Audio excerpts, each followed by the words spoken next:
சாஸ்தா உன வணங்கி புட்டு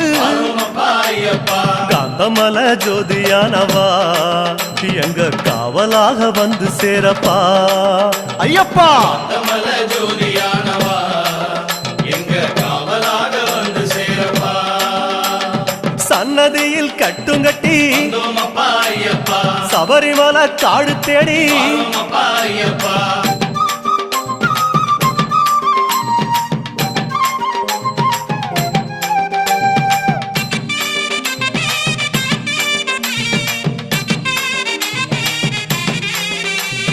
பெருவழிதான் திறந்திருக்க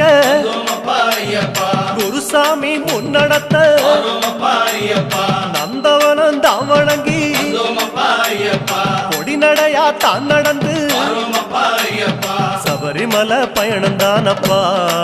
சாமி வழித்துணையா வந்து சேரப்பா சபரிமலை பயணம் தானப்பா சாமி வழித்துணையா வந்து சேரப்பா